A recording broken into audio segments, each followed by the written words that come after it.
La historia de Camila podría ser un espejo para muchas de ustedes que han construido su identidad sobre verdades a medias y silencios familiares. A los 45 años, creía conocer cada fibra de mi ser, cada rama de mi árbol genealógico, cada secreto guardado en las paredes de la casa donde crecí. Pero la vida tiene formas crueles de demostrarnos lo contrario. Todo comenzó con una llamada desesperada, una voz entrecortada al otro lado del teléfono y la certeza de que mi hermana Lucía, la única persona con quien compartía sangre y memorias, estaba en peligro.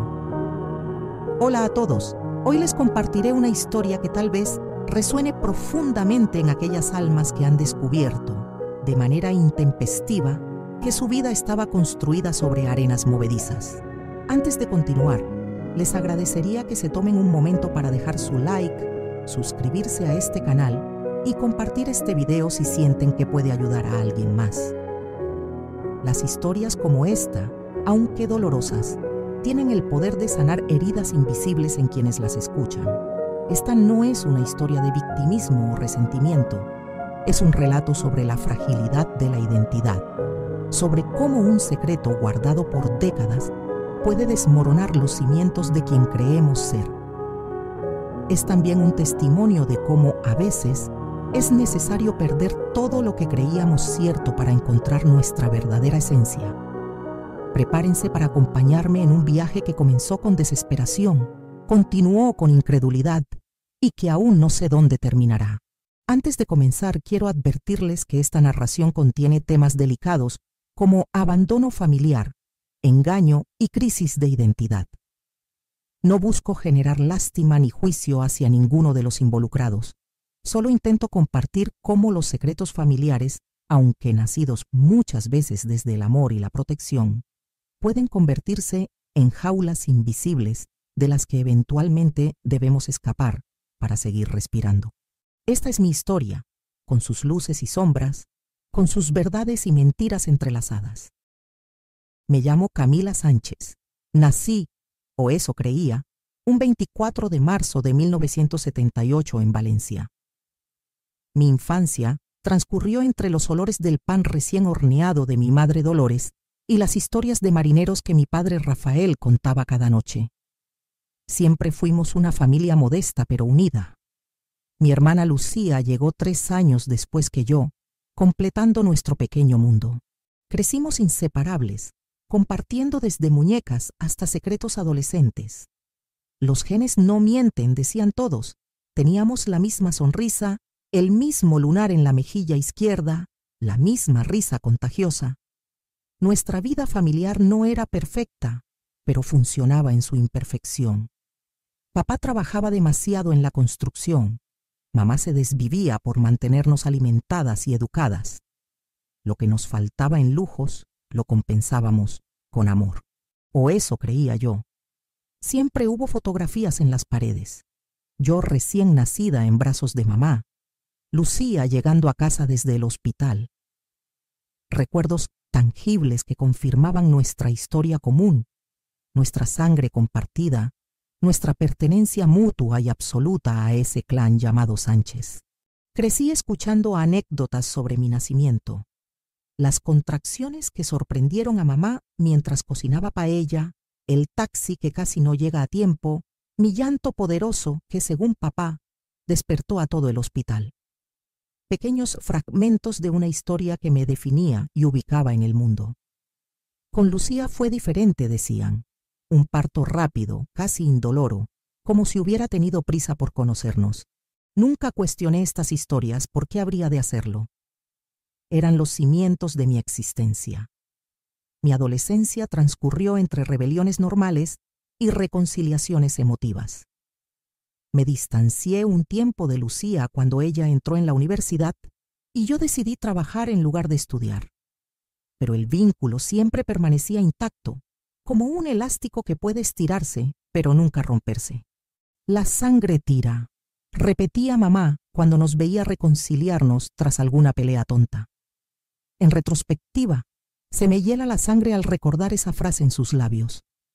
Palabras aparentemente inocentes que escondían un universo de mentiras. A los 28 años me casé con Miguel, un profesor de historia enamorado de los pequeños detalles. Construimos una vida tranquila, sin hijos, por elección, y con suficientes momentos felices como para considerarnos afortunados. Lucía siguió un camino más turbulento. 2 matrimonios fallidos, problemas económicos crónicos y una tendencia preocupante a desaparecer durante semanas sin dar explicaciones. Aún así, siempre estuve ahí para ella, incondicional, ignorando las advertencias de Miguel sobre su comportamiento manipulador. Es mi hermana, le respondía yo, como si esas 3 palabras explicaran y justificaran todo. Compartimos la misma sangre, los mismos genes. No puedo darle la espalda.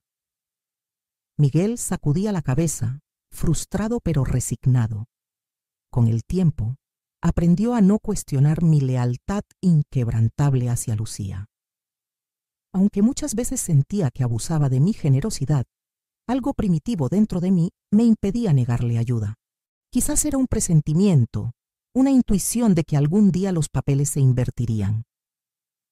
Cuando nuestros padres fallecieron, papá de un infarto repentino y mamá 2 años después de cáncer, nuestra relación se volvió más compleja. Heredamos la casa familiar y acordamos venderla para repartir el dinero. Sin embargo, Lucía insistió en quedarse a ordenar las cosas antes de ponerla en venta. Meses después, descubrí que había estado viviendo allí tras separarse de su segundo marido. No me molestó su decisión, pero sí su falta de honestidad. Era un patrón recurrente en ella. «Tienes tu vida resuelta con Miguel, yo no tengo a nadie», me reclamaba cuando le sugería buscar ayuda profesional para sus episodios depresivos. «Siempre fuiste la favorita, la responsable, la perfecta». Sus palabras me dolían, pero las justificaba pensando en sus circunstancias difíciles. Mientras tanto, yo seguía siendo su red de seguridad, su banco personal, su consejera nocturna y su escudo contra las consecuencias de sus decisiones impulsivas. Agotador, pero ¿qué alternativa tenía? El año pasado, Lucía comenzó una relación con Javier, un hombre 15 años mayor, divorciado y con una fortuna considerable. Por primera vez en mucho tiempo, parecía estable y feliz. Redujimos nuestras llamadas de crisis a mínimos históricos. Me alegré sinceramente por ella, aunque Miguel seguía escéptico. «Las personas no cambian tan drásticamente», comentaba. «Solo está tranquila porque ahora tiene quien financie su estilo de vida». Me molestaban sus juicios, pero una parte de mí temía que tuviera razón. Hace 2 meses, Lucía me invitó a cenar para compartir una noticia importante. Acudí esperando el anuncio de un compromiso, quizás. En lugar de eso, me informó que necesitaba hacerse exámenes médicos urgentes. «Hay una enfermedad hereditaria en nuestra familia que papá nunca nos contó», me explicó con una seriedad inusual. «Debemos hacernos pruebas para descartar que la tengamos». Sentí un escalofrío recorrer mi espalda. ¿Un secreto médico familiar? ¿Por qué no lo sabíamos antes? Durante las semanas siguientes, Lucía se obsesionó con nuestro historial médico familiar. Revolvió documentos en la vieja casa, contactó a tíos lejanos, incluso visitó al médico que había atendido a nuestros padres durante décadas. Yo, inmersa en problemas laborales, apenas seguía sus avances. «Deja esa cruzada», le sugerí. «Si tienes síntomas, consúltalo con tu médico actual». Ella me respondió con frialdad. «Es fácil para ti ignorar el pasado. Siempre lo ha sido». No supe interpretar el resentimiento en su voz. Entonces llegó aquella llamada a las 3 de la madrugada. La voz de Lucía sonaba irreconocible, quebrada por el llanto y lo que parecía ser pánico puro. «Camila, necesito que vengas ahora mismo. He encontrado algo. No puedo decírtelo por teléfono. Es sobre nosotras, sobre mamá y papá. Todo lo que creíamos saber es mentira». Sentí que el mundo se detenía por un instante. Mentira. ¿Qué podía ser tan grave como para desmoronar 45 años de certezas? Sin pensarlo 2 veces, tomé las llaves del coche y salí en medio de la noche tormentosa hacia la casa de nuestra infancia.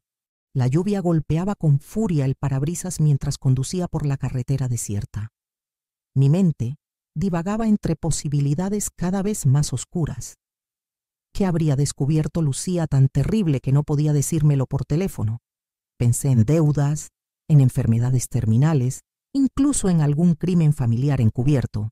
Nunca, ni en mis peores pesadillas, imaginé la verdad que me esperaba en aquella casa donde crecimos, entre álbumes de fotos y paredes que guardaban secretos como si fueran capas de pintura superpuestas a lo largo de décadas.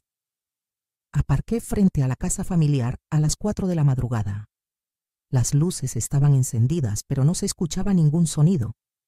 Llamé al timbre con insistencia hasta que escuché los pasos de Lucía acercándose. Cuando abrió la puerta apenas la reconocí. Su rostro demacrado, ojos hinchados de tanto llorar, y aquella mirada, una mezcla de conmoción, rabia y compasión dirigida hacia mí. «Pasa», murmuró. «Está todo en el desván. Lo encontré buscando información sobre la enfermedad heredada. No sé cómo decirte esto, Camila, pero creo que deberías verlo por ti misma». Subimos al desván en silencio. El espacio olía a humedad y a tiempo detenido. Sobre una vieja mesa de madera, Lucía había dispuesto varios documentos, fotografías antiguas y una caja metálica que nunca había visto antes. Estaba oculta tras un panel falso, explicó con voz temblorosa. Papá la escondió muy bien todos estos años. Se sentó, dejándome espacio para examinar el contenido. Tomé el primer documento, un certificado de nacimiento, el mío. Fecha: 24 de marzo de 1978. Padres: desconocidos. Adopción legal por Dolores y Rafael Sánchez. 2 de abril de 1978. El mundo se detuvo. Las palabras bailaban frente a mis ojos, negándose a formar un sentido coherente. Leí una y otra vez, esperando que cambiaran, que se reconfiguraran en una verdad menos devastadora. Adopción. Padres desconocidos. Yo, Camila, la hija mayor de los Sánchez, la hermana protectora de Lucía, no era realmente una Sánchez. No era realmente hermana de Lucía. Debe haber un error, susurré con la garganta seca. Lucía negó lentamente con la cabeza. Hay más, Camila. Hay cartas, informes de la trabajadora social, incluso fotografías de tu madre biológica. Mis manos temblaban tanto que apenas podía sostener los papeles. Una fotografía en blanco y negro mostraba a una mujer joven, casi adolescente, con un bebé en brazos. En el reverso, una nota manuscrita. Elena con la niña, Hospital Provincial, marzo de 1978. Elena. Mi madre tenía nombre, tenía rostro, y yo tenía sus mismos ojos, su misma forma de nariz. El parecido era tan evidente que me provocó náuseas. ¿Cómo no lo había notado antes? ¿Cómo había creído durante años que me parecía a Dolores, a la mujer que creí mi madre? ¿Por qué? Fue lo único que logré articular. Lucía se mordió el labio. Según las cartas, mamá no podía tener hijos. Lo intentaron durante años antes de decidirse por la adopción. Cuando te trajeron a casa, fue amor a primera vista. Te adoraban, Camila. Siempre fuiste su milagro. Asentí mecánicamente, incapaz de procesar sus palabras. Mi mente seguía atascada en una sola realidad. Toda mi vida había sido una elaborada mentira. Cada cumpleaños celebrando el día equivocado, cada historia familiar contada como si me incluyera desde el origen. Pero, ¿y tú?, pregunté finalmente, levantando la mirada hacia Lucía. Su expresión cambió, volviéndose más cautelosa. Yo sí soy hija biológica. Al parecer, después de adoptarte, mamá quedó embarazada. Lo llamaron su milagro tardío. Está todo documentado aquí. Me pasó otro fajo de papeles.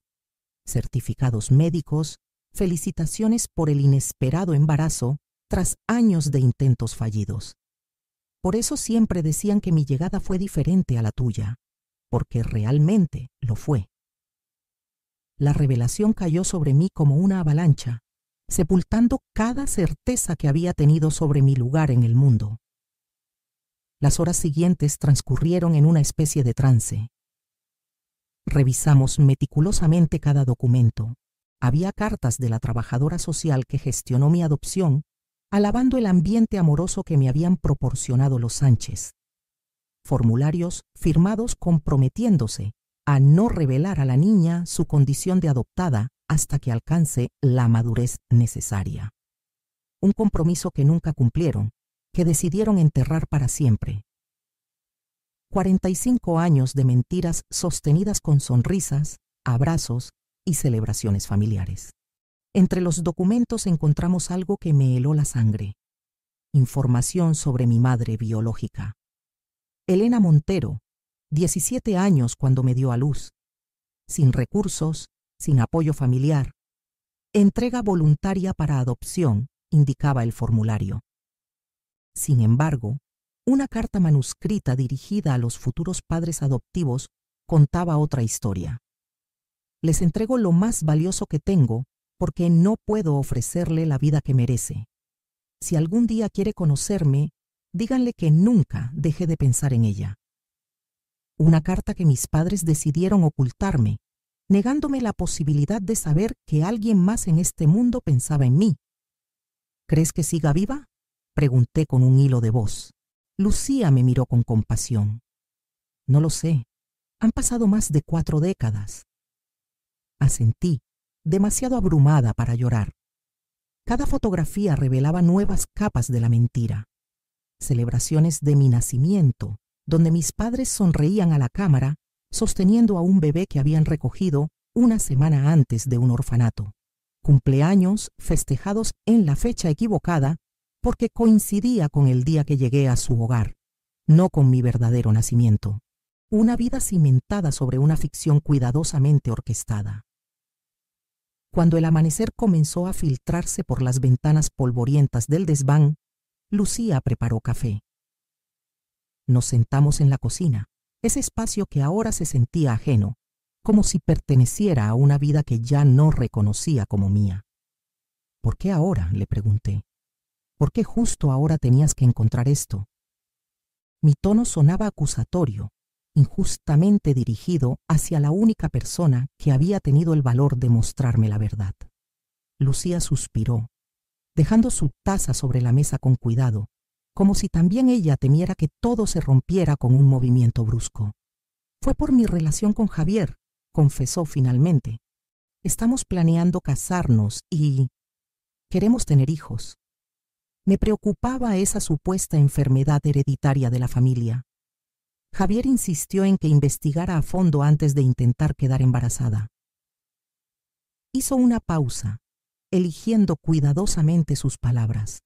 Consulté con el doctor Morales, que atendió a nuestros padres durante años. Me miró extrañado cuando mencioné una predisposición genética en la familia Sánchez. No hay tal cosa, me dijo. Tu madre tuvo dificultades para concebir, pero no existía ninguna condición hereditaria preocupante. Eso me pareció extraño, continuó Lucía. ¿Por qué mamá y papá nos hablarían de una enfermedad hereditaria inexistente? Comencé a buscar sus historiales médicos y fue entonces cuando encontré algunas inconsistencias en las fechas. Tu fecha de nacimiento aparecía diferente en algunos documentos. Seguí tirando del hilo hasta dar con esa caja oculta. Me miró directamente a los ojos, con una mezcla de culpa y determinación. No podía ocultártelo, Camila. No podía convertirme en cómplice de su mentira, por mucho que ellos creyeran estar protegiéndote. Las palabras de Lucía desataron una tormenta en mi interior. ¿Protegerme? ¿De qué me habían protegido exactamente? Negándome conocer mis orígenes, mi historia real, quizás a mi madre biológica. La rabia comenzó a reemplazar al shock inicial. Recordé cada ocasión en que pregunté por mi parecido tan distinto al resto de la familia. Cada vez que sentí una inexplicable desconexión durante las reuniones familiares donde todos compartían rasgos y gestos que yo no poseía. Eres igual a tu abuela paterna, mentían. Tienes los ojos de la tía Mercedes, inventaban. una red de falsedades tejida alrededor de mi existencia. Siempre me sentí diferente, confesé mientras las lágrimas comenzaban a brotar. Como si hubiera una parte de mí que no encajaba del todo en este rompecabezas familiar. Pensé que era cosa mía, que era yo quien fallaba de alguna manera. Lucía extendió su mano sobre la mesa, tomando la mía. Aquel gesto me desarmó completamente. Ya no éramos hermanas de sangre, pero seguíamos siendo hermanas en los recuerdos compartidos, en el cariño forjado durante décadas. No fallaste en nada, susurró. Ellos te amaron profundamente, Camila. Quizás tanto que temieron perderte si conocías la verdad. Pasamos el resto del día absorbiendo la magnitud de lo descubierto.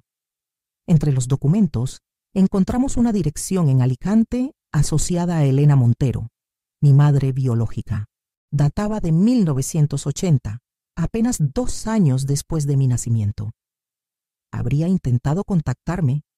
¿Le habrían ocultado mis padres adoptivos que me buscaba? Las preguntas se multiplicaban, y con ellas mi determinación. Voy a buscarla, anuncié mientras el sol comenzaba a ponerse. Lucía me miró sorprendida.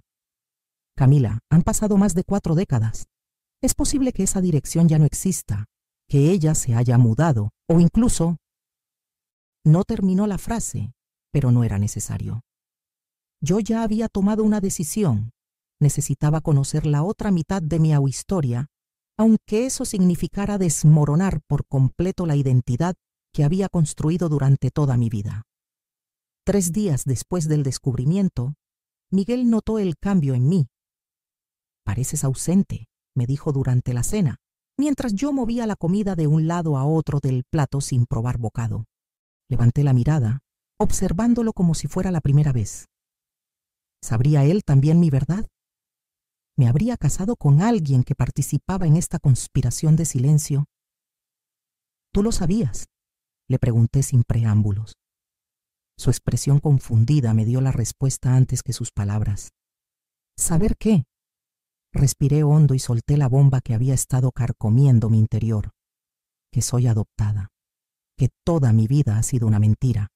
La expresión de Miguel pasó de la confusión al asombro y finalmente a una compasión que me resultó insoportable.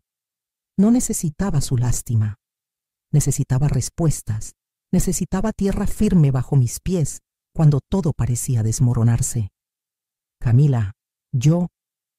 No tenía idea, respondió con sinceridad.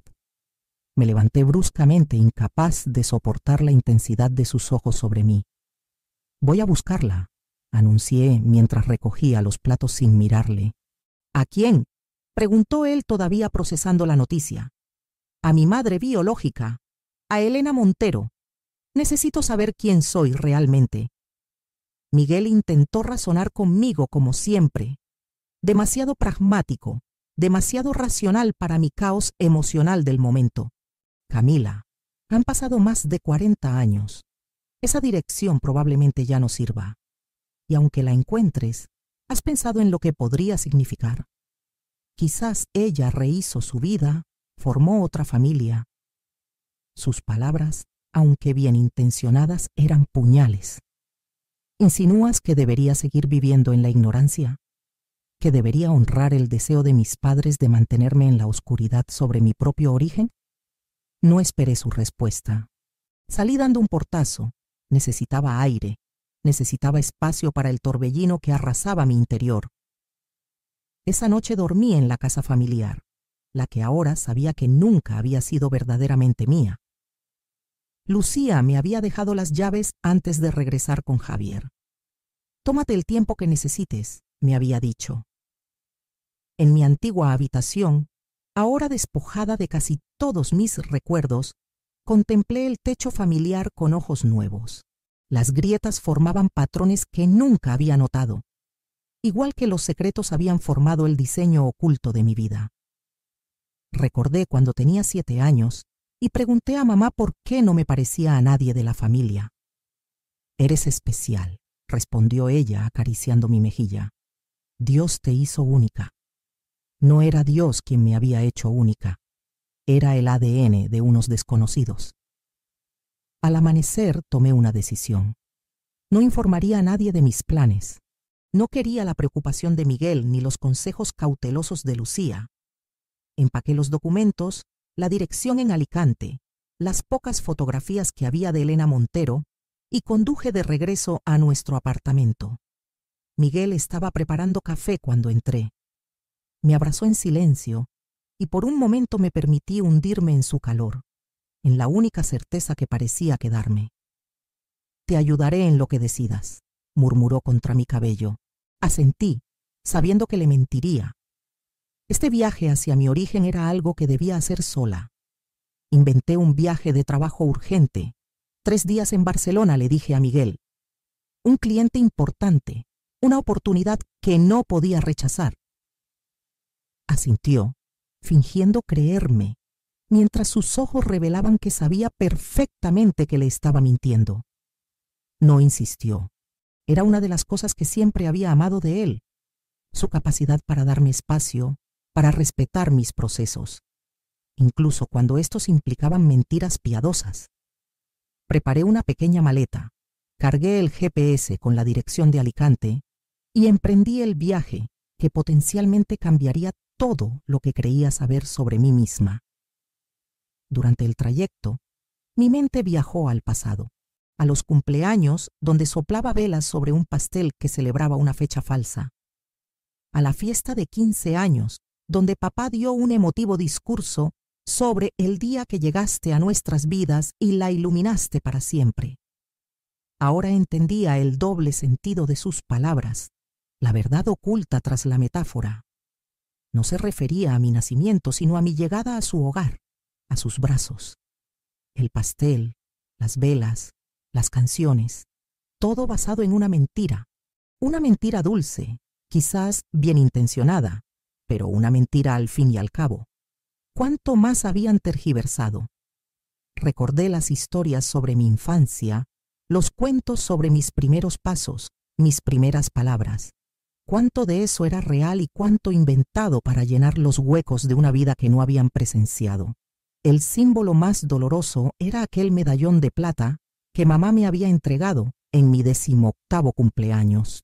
«Lo llevabas puesto el día que naciste», me había dicho con ojos brillantes de emoción. «Es tu amuleto de buena suerte desde que llegaste a este mundo». Otra falsedad, otra piedra en el edificio de mentiras que habían construido para mí. Alicante me recibió con un sol abrasador típico de principios de verano. La dirección me llevó a un viejo edificio de apartamentos cerca del puerto. Un bloque de 4 pisos con fachada desconchada y balcones diminutos, donde la ropa tendida ondeaba como banderas multicolores. Aparqué frente al portal, con el corazón latiendo tan fuerte que podía sentirlo en la garganta. ¿Qué le diría si realmente la encontraba? «Hola, soy la hija que abandonaste hace 45 años». No, no abandonó. Entregó, decían los papeles. Entregó porque no podía mantenerme, porque apenas era una adolescente, porque quizás no tuvo alternativa. El portal estaba abierto.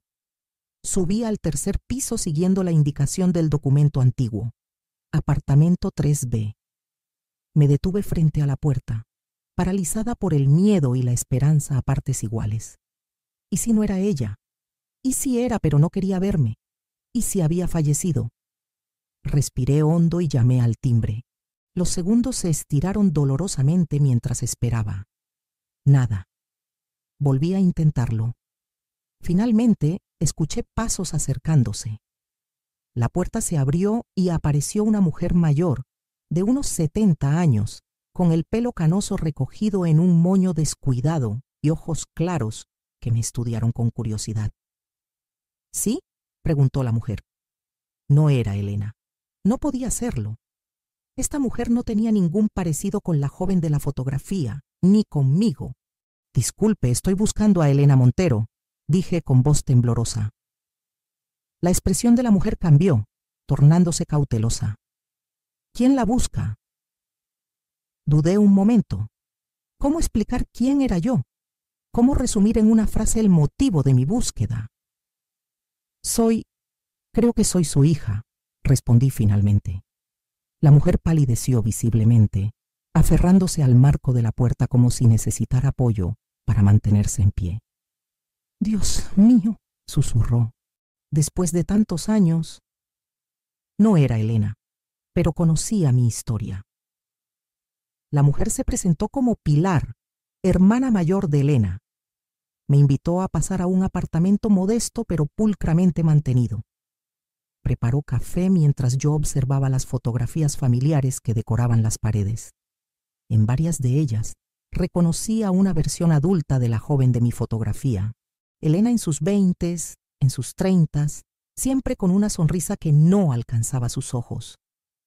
«Siempre supo que este día llegaría», comentó Pilar, regresando con 2 tazas humeantes. «Cada año, en tu cumpleaños, encendía una vela y se preguntaba si estarías bien, si serías feliz, si algún día querrías conocerla». El nudo en mi garganta se apretó tanto que apenas podía respirar. «¿Dónde está ella ahora?», logré preguntar. Pilar bajó la mirada hacia su taza, evitando mis ojos. «Elena falleció hace 3 años, cáncer de páncreas». Las palabras cayeron como piedras en el fondo de un pozo oscuro. 3 años, solo 3 malditos años.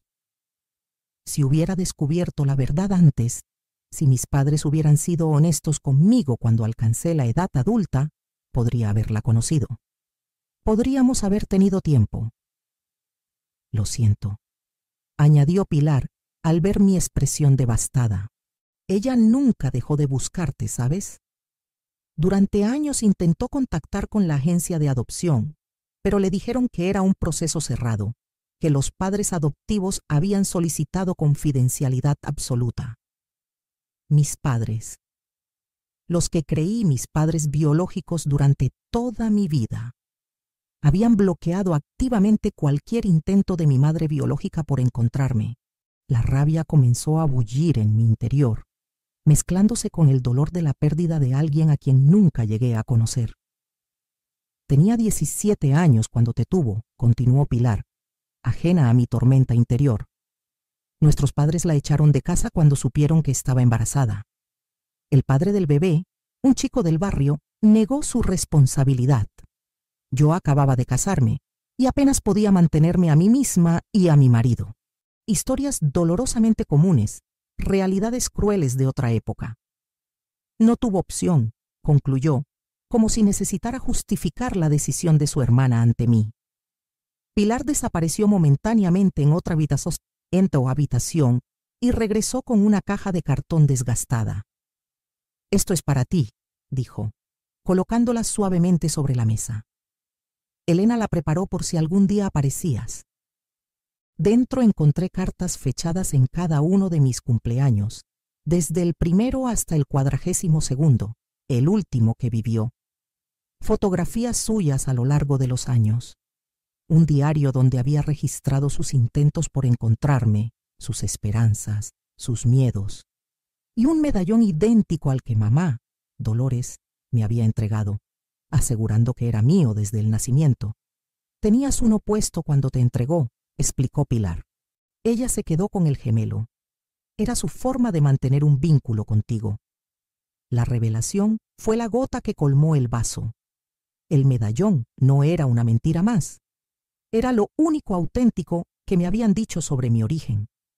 Pasé horas con Pilar, absorbiendo cada detalle sobre Elena, construyendo mentalmente la imagen de la mujer que me había dado la vida, y luego había pasado el resto de la suya preguntándose por mí. Al despedirme con la caja de recuerdos en mis brazos, sentí que llevaba un tesoro incalculable y una carga insoportable al mismo tiempo. «Ella solo quería que fueras feliz», fueron las palabras de despedida de Pilar. «Que supieras que entregarte fue el acto de amor más doloroso de su vida». Conduje de regreso a Valencia en un estado de trance, procesando que había encontrado a mi madre solo para confirmar que la había perdido para siempre. Pero el verdadero golpe estaba por llegar. Al encender mi teléfono tras horas apagado, encontré 20 llamadas perdidas de Miguel y un mensaje que heló mi sangre. «Lucía ha intentado suicidarse. Está en el hospital, ven rápido». La mentira familiar no solo había destrozado mi identidad, también había arrasado con la de mi hermana, quien ahora sabía que nunca había sido realmente mi hermana. Conduje a Valencia como un autómata, con la mente dividida entre el descubrimiento de mi origen y el terror por Lucía. El hospital provincial se alzaba como una fortaleza de concreto bajo el cielo nocturno cuando llegué. Miguel me esperaba en la entrada, con ojeras profundas y expresión grave. «Está estable», fueron sus primeras palabras mientras me abrazaba. Tomó pastillas, pero Javier la encontró a tiempo. Temblé entre sus brazos, sintiendo que el mundo se desmoronaba definitivamente a mi alrededor. «¿Por qué?», susurré contra su pecho. Miguel guardó silencio unos segundos. Dejó una nota. Decía que no podía soportar haberte arrebatado a tus padres. Esta habitación de hospital era aséptica y fría, como mi interior en ese momento. Lucía yacía conectada a un monitor cardíaco, pálida como la sábana que la cubría. Javier dormitaba en un sillón junto a la cama. Al verme entrar, se incorporó con expresión culpable. «Lo siento», murmuró. «Debí vigilarla mejor después de todo esto». Le pedí unos minutos a solas con Lucía. Cuando la puerta se cerró tras él, me senté junto a mi hermana, porque seguía haciéndolo independientemente de la sangre, y tomé su mano entre las mías. Sus párpados temblaron y finalmente se abrieron, revelando ojos enrojecidos por el llanto y los medicamentos. «Lo siento tanto», susurró con voz ronca. «Nunca debí desenterrar esa verdad. Mamá y papá querían llevársela a la tumba». Su mano apretó débilmente la mía. «Cuando te fuiste a Alicante sin decir nada pensé que me odiabas, que nunca me perdonarías por destrozar tu vida». Las lágrimas rodaban por sus mejillas cuando añadió: «Siempre fuiste la fuerte, Camila. Yo solo era la hija biológica, la que tenían que querer por obligación. Tú eras la elegida, la que amaron por decisión. Sin ti, sin ser tu hermana, ¿quién soy yo?». Su fragilidad me rompió el corazón. Durante días había estado tan concentrada en mi propio dolor que no había contemplado cómo esta revelación también destrozaba su identidad. Pasamos la noche en un silencio intermitente, compartiendo fragmentos de reflexiones mientras la medicación la hacía entrar y salir de la conciencia. Encontré a Elena. Le conté cuando la vi más lúcida. O mejor dicho, encontré su recuerdo. Falleció hace 3 años. Lucía apretó mi mano con fuerza. «Lo siento tanto», murmuró. «Sé lo importante que era para ti conocerla». Negué con la cabeza. No lo sabía hasta que descubrí la verdad. No puedes añorar algo que no sabes que has perdido. Me detuve, reflexionando sobre la ironía cruel. Aunque quizás sí podía. Quizás por eso siempre sentí ese vacío inexplicable, esa sensación de que algo fundamental me faltaba.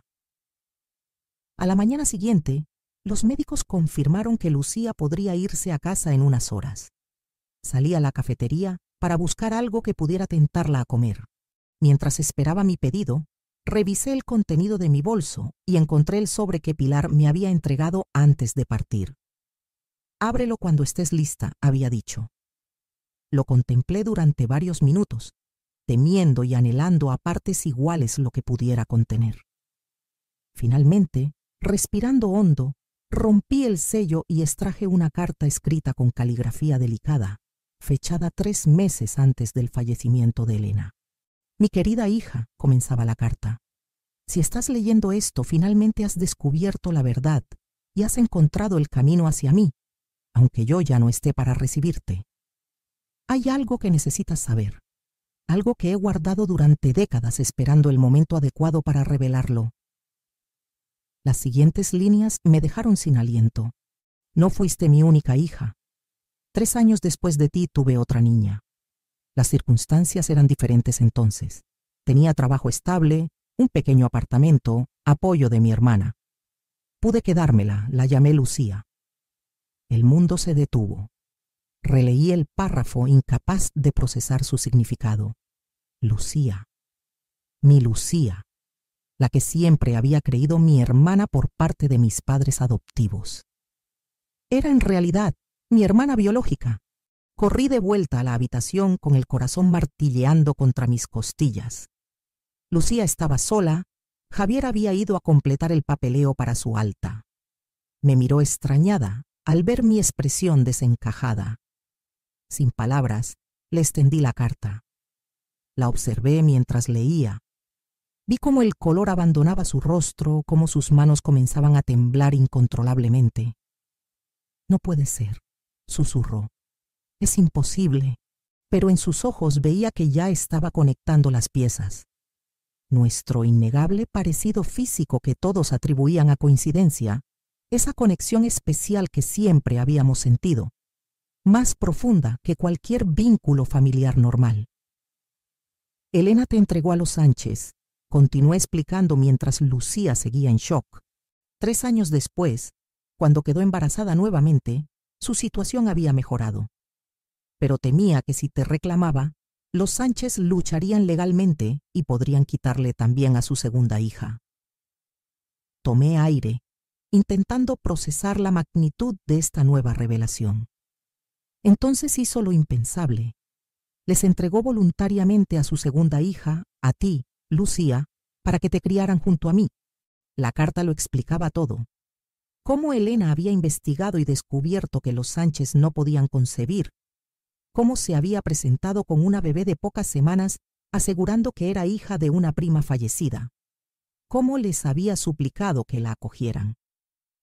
Por eso mamá y papá inventaron lo del milagro tardío, murmuró Lucía, comenzando a entender. Por eso siempre insistían en nuestro parecido, aunque no nos pareciéramos a ellos. Las lágrimas rodaban por su rostro. Ella nos mantuvo juntas, sacrificó la posibilidad de criarte para que no nos separaran. El silencio que siguió estaba cargado de una emoción imposible de nombrar. No era solo dolor, ni sorpresa, ni siquiera indignación. Era el reconocimiento de un amor tan profundo, tan desesperado, que había llevado a una madre a entregar a sus 2 hijas para que pudieran crecer juntas, aunque fuera lejos de ella. La carta de Elena continuaba con una revelación final, quizás la más dolorosa. Dolores y Rafael sabían la verdad sobre Lucía. Les confesé que era mi hija. Les supliqué que la aceptaran junto a ti. Prometieron guardar el secreto, criar a Lucía como propia, nunca separarlas. Solo les pedí una cosa a cambio, que cuando fueran adultas les contaran sobre mí, sobre su origen común. Me dieron su palabra, pero evidentemente nunca la cumplieron. La traición era doble. No solo nos habían ocultado nuestro origen adoptivo, sino que habían roto deliberadamente su promesa a una madre desesperada cuyo único deseo era que algún día supiéramos que éramos hermanas de sangre. Javier regresó con los papeles del alta y nos encontró abrazadas, llorando en silencio. Nos miró desconcertado, pero respetó nuestro momento íntimo y se limitó a esperar junto a la puerta. Cuando finalmente nos separamos, Lucía le tendió la carta sin decir palabra. Lo observé mientras leía. Vi su expresión pasar de la confusión al asombro. «Entonces ustedes son realmente hermanas», murmuró finalmente. La palabra adquiría un nuevo significado, más profundo, más verdadero. Hermanas por partida doble, criadas como tal y nacidas del mismo vientre. Una verdad que había estado frente a nosotras toda la vida, oculta tras una elaborada red de mentiras bien intencionadas.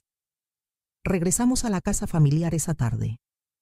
La casa que nunca había sido realmente nuestra, pero que ahora revelaba secretos enterrados en cada rincón. Revisamos nuevamente la caja oculta, esta vez con nuevos ojos. Encontramos documentos que confirmaban la historia de Elena. Certificados de nacimiento, cartas dirigidas a los Sánchez, incluso fotografías de Lucía recién nacida, donde la fecha había sido meticulosamente alterada para coincidir con la narrativa del embarazo milagroso.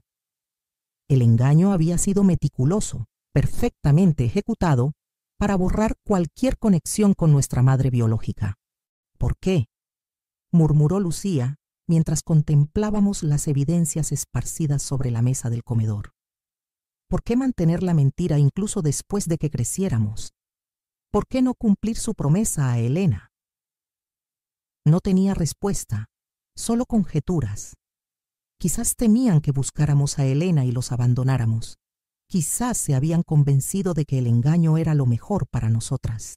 Quizás, con el tiempo, la mentira se había solidificado tanto que resultaba imposible deshacer sin destrozar los cimientos de nuestra familia. Fuera cual fuese la razón, el resultado era el mismo. 2 vidas construidas sobre una ficción, 2 identidades formadas alrededor de una falsa premisa. Esa noche, tomé una decisión que había estado gestándose desde el descubrimiento inicial. Le pedí a Lucía que se sentara junto a mí en el viejo sofá, donde tantas veces habíamos compartido confidencias adolescentes. «Voy a vender mi apartamento», anuncié.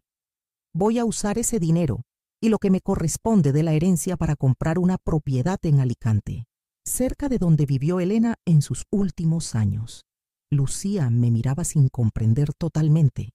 Necesito reconectar con nuestras raíces, entender quién fue realmente nuestra madre biológica. Necesito reconstruir mi identidad desde cero, basada en la verdad, no en la ficción que crearon para nosotras. Tomé aire antes de añadir, y me gustaría que consideraras venir conmigo.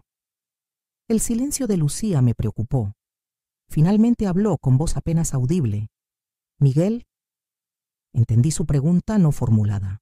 «Le he pedido tiempo. Necesito encontrarme a mí misma antes de poder ser una pareja completa para él.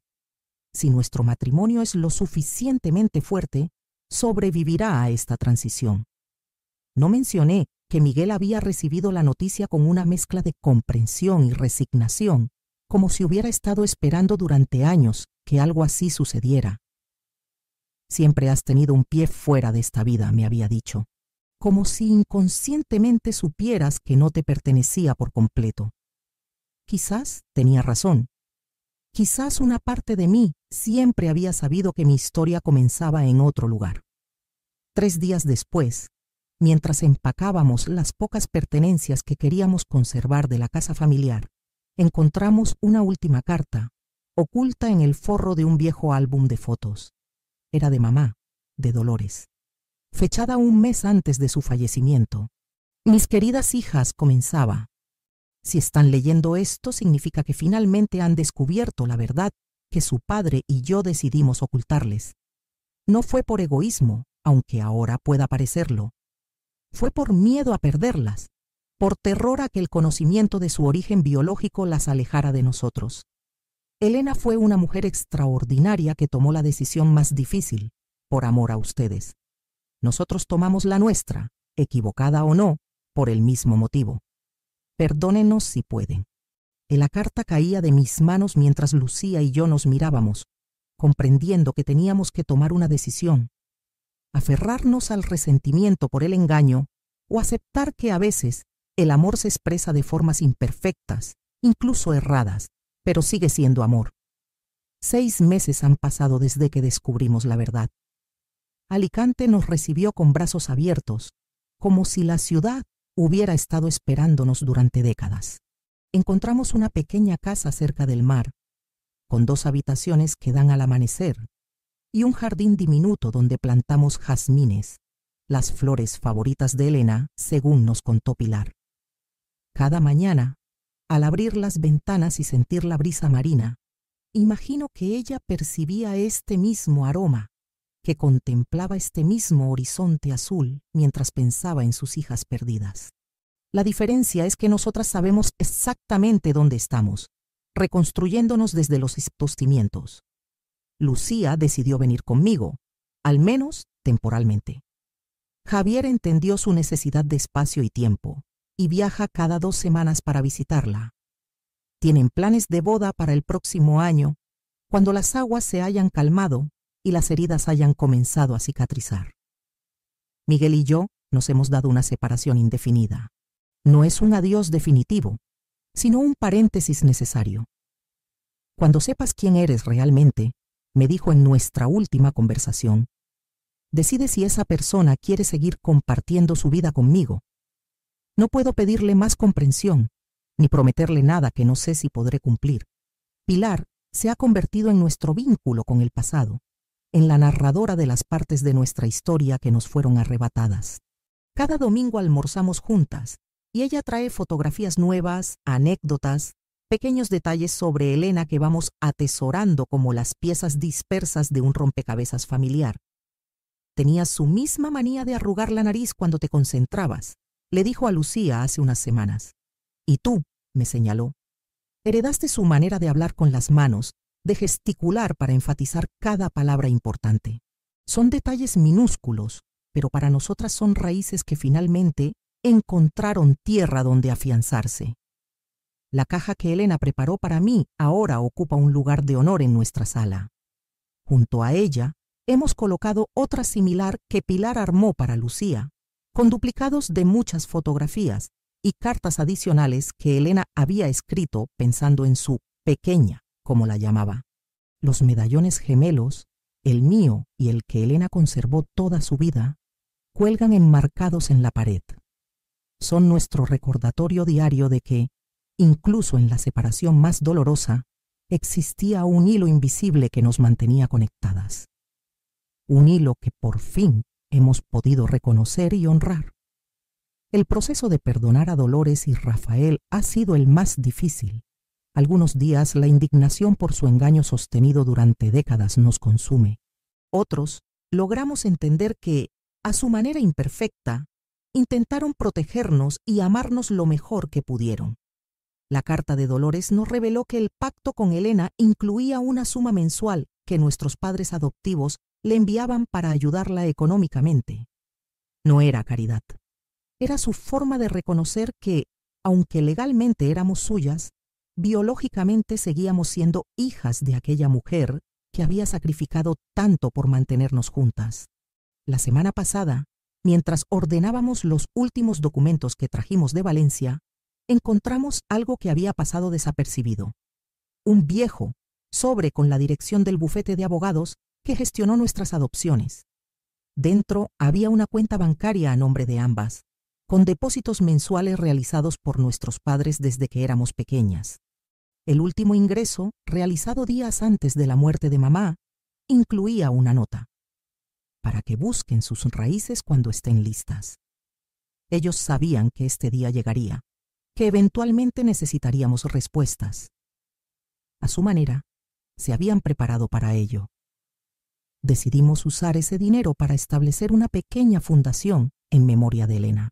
Ayudamos a madres solteras en situación vulnerable, ofreciendo apoyo psicológico, legal y económico para que puedan criar a sus hijos sin verse obligadas a tomar decisiones desgarradoras como la que ella enfrentó. Es nuestra forma de honrar su memoria, de convertir su dolor en algo constructivo. Cuando entregamos la primera ayuda a una joven de 19 años con un bebé en brazos, Lucía y yo nos miramos con lágrimas en los ojos. Quizás estábamos cambiando el destino de otra familia, evitando otra separación. Los álbumes familiares que trajimos de Valencia ya no nos producen ese sentimiento de falsedad que nos invadió al descubrir la verdad. Ahora los vemos como capítulos de una historia compleja, con personajes imperfectos que hicieron lo que pudieron con las circunstancias que les tocaron. Las fotografías de cumpleaños, vacaciones y celebraciones siguen mostrando momentos de felicidad auténtica, aunque construidos sobre una narrativa fabricada. La memoria es así. Selecciona, reconstruye, a veces inventa. Lo importante es que esos momentos nos formaron, nos dieron herramientas para enfrentar la vida, nos enseñaron sobre el amor familiar, aunque fuera un amor imperfecto. Javier sorprendió a Lucía hace un mes con una noticia inesperada. Había localizado a nuestro padre biológico. Aquel joven que abandonó a Elena cuando supo de su primer embarazo, ahora, es un hombre de 65 años, viudo, con 3 hijos adultos de un matrimonio posterior. Vive en Murcia, a solo 2 horas de aquí. La decisión de contactarlo ha generado noches de insomnio y conversaciones interminables entre mi hermana y yo. ¿Tenemos derecho a irrumpir en su vida después de tantos años? ¿Merece conocernos, ser parte de nuestra reconstrucción identitaria? No tenemos respuestas claras aún. Lo que sí tenemos claro es que somos, ante todo y sobre todo, hermanas. La confirmación de nuestro vínculo biológico no hizo más que reforzar lo que ya sabíamos en lo más profundo, que nuestra conexión trasciende cualquier documento legal o secreto familiar. Cuando pienso en todas las veces que acudí al rescate de Lucía, en cómo siempre sentí esa responsabilidad inexplicable hacia ella, me pregunto si no era la sangre llamando a la sangre, si no era un eco de la promesa que Elena se hizo a sí misma de que sus hijas se cuidarían mutuamente, aunque ella no estuviera presente para verlo. Miguel vino a visitarme la semana pasada. Paseamos por la playa, con el atardecer tiñendo el agua de tonos cobrizos. No hablamos de nosotros hasta que el sol casi había desaparecido en el horizonte. «Te veo diferente», dijo finalmente. «Más completa». Tenía razón. Ya no soy la Camila que construyó su identidad sobre creencias falsas, que vivía con un vacío inexplicable en el pecho. Soy Camila Montero, hija de Elena, hermana biológica de Lucía, criada por Dolores y Rafael. Todas esas piezas, por fin, encajan en un todo coherente. Todavía no sé si tenemos futuro juntos, le confesé. Pero ahora al menos sé quién soy cuando pienso en nosotros. El diario de Elena se ha convertido en mi lectura nocturna. Cada entrada revela una nueva faceta de la mujer que me dio la vida, que tomó decisiones desgarradoras por amor. A veces encuentro similitudes sorprendentes entre su forma de ver el mundo y la mía. La misma tendencia a la introspección, la misma facilidad para perderme en los detalles, el mismo humor agridulce ante las ironías de la vida. Genes, crianza o coincidencia, poco importa. Lo significativo es que finalmente puedo reconocer esos rasgos, nombrarlos, integrarlos en mi comprensión de mí misma. Lucía ha retomado su carrera como diseñadora gráfica, pero ahora desde casa. Trabaja en un proyecto que me conmueve profundamente. Está digitalizando todas las fotografías que tenemos de Elena, restaurándolas, creando un árbol genealógico visual que incluye a todos los personajes de nuestra complicada historia familiar. No quiero borrar a nadie, me explicó cuando le pregunté por qué incluía también fotos de Dolores y Rafael. Cada persona nos ha formado, para bien o para mal. Eliminarlos de la narrativa sería tan falso como lo que ellos hicieron al ocultarnos la verdad sobre Elena. El cementerio donde descansa Elena se ha convertido en nuestro lugar de peregrinación mensual. Llevamos flores, encendemos velas, a veces simplemente nos sentamos junto a su lápida y le contamos nuestro día a día, como hijas adultas que visitan a su madre. La primera vez fue devastador. Ver las fechas talladas en la piedra, hacer el cálculo mental de cuánto tiempo la perdimos por una mentira sostenida durante décadas. Ahora es un ritual de conexión, de reconocimiento. Estamos aquí, parece decir nuestro silencio compartido. Finalmente encontramos el camino de regreso a ti. La semana entrante viajamos a Valencia para vaciar definitivamente la casa familiar. Está vendida. El dinero se repartirá entre la fundación y nuestros proyectos personales. Será un cierre simbólico, la despedida definitiva de una etapa basada en medias verdades. Pilar vendrá con nosotras.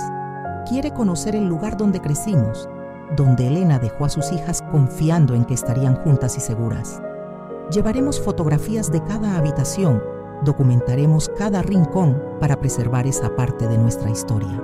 No se trata de borrar el pasado, sino de integrarlo con honestidad en nuestro presente reconstruido. Esta mañana, mientras tomábamos café en la terraza contemplando el mar, Lucía me preguntó si me arrepentía de haber descubierto la verdad. Medité mi respuesta largo rato, saboreando el líquido amargo mientras las gaviotas trazaban círculos sobre el agua. No, respondí finalmente. La verdad duele, desmonta, a veces destruye, pero es el único territorio donde realmente podemos construir algo auténtico. Mi hermana asintió, con esa media sonrisa que ahora sé que heredó de Elena. Somos dos mujeres reconstruyéndose desde los cimientos, reconectando con un pasado que nos fue arrebatado, pero con la certeza de que el futuro, sea cual sea, nos pertenece por completo. Quizás nuestra verdadera vida apenas está comenzando. Si te apasionan las historias que tocan el alma y te hacen reflexionar, este es tu lugar. Suscríbete y activa la campanita para no perderte ningún contenido. Cada video es una nueva mirada, una nueva emoción, una nueva forma de ver la vida. Aquí tienes 2 videos más en pantalla. Elige el que más te llame y sigue descubriendo historias increíbles de mujeres que inspiran, transforman y resisten. Cada una tiene algo que decirte. Nos vemos en el próximo capítulo.